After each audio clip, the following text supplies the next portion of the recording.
bersepatu. Perkenalkan, saya David Firmansyah. Saya sebagai perawat ahli pertama di RSUPN Dr. Cipto Mangunkusumo.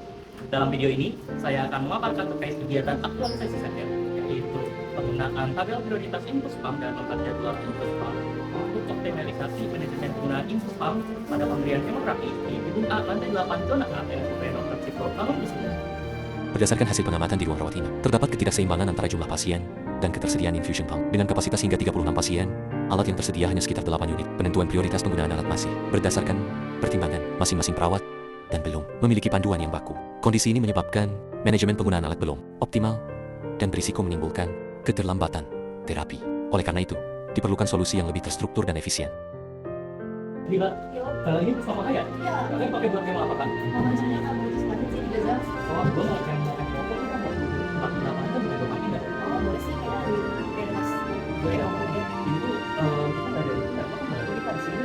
Jadi kayak itu makanya harus buat siapa dulu belum ada kayak gitu ya. Ada sih. Ini gue mau saya infonya dikit, pasien kita banyak.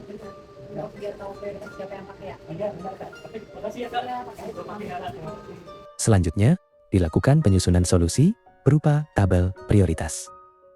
Penggunaan infusion pump berdasarkan kebutuhan klinis pasien, serta pembuatan lembar jadwal rotasi penggunaan alat per shift. Dalam proses penyusunan media, masukan dari mentor memiliki peran yang sangat besar.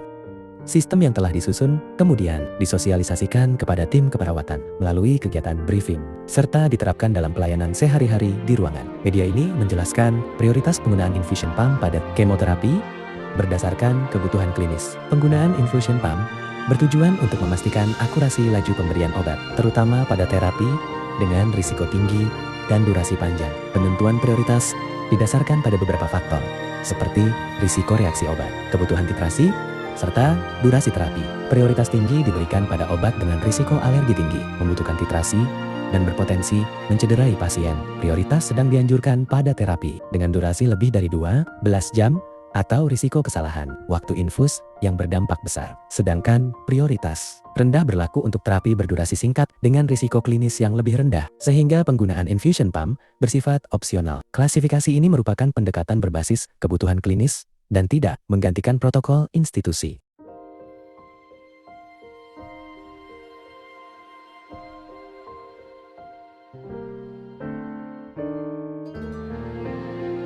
Evaluasi dilakukan secara berkala untuk melihat efektivitas penerapan sistem, mengidentifikasi kendala, serta melakukan perbaikan berkelanjutan. Oke, terima kasih David untuk pembuatan skala prioritas penggunaan Infospam-nya pada kemoterapi.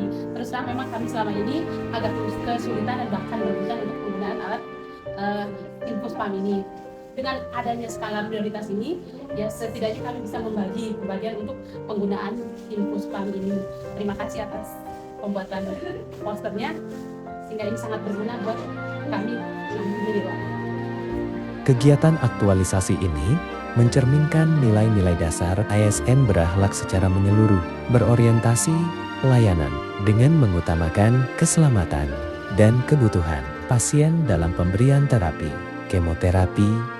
kemoterapi akuntabel melalui pengelolaan penggunaan infusion pump yang lebih transparan, terukur, dan dapat dipertanggungjawabkan. Kompeten dengan menerapkan solusi berbasis analisis masalah dan kebutuhan klinis pasien, harmonis dengan membangun komunikasi dan kerjasama yang baik antar tenaga kesehatan di ruangan, loyal dengan menjalankan tugas dan tanggung jawab sesuai dengan nilai dan tujuan organisasi dalam meningkatkan mutu pelayanan, adaptif dengan menghadirkan inovasi sederhana dalam menghadapi keterbatasan sarana dan kondisi pelayanan, serta kolaboratif melalui kerjasama tim dalam penyusunan, penerapan, dan evaluasi sistem yang telah dibuat.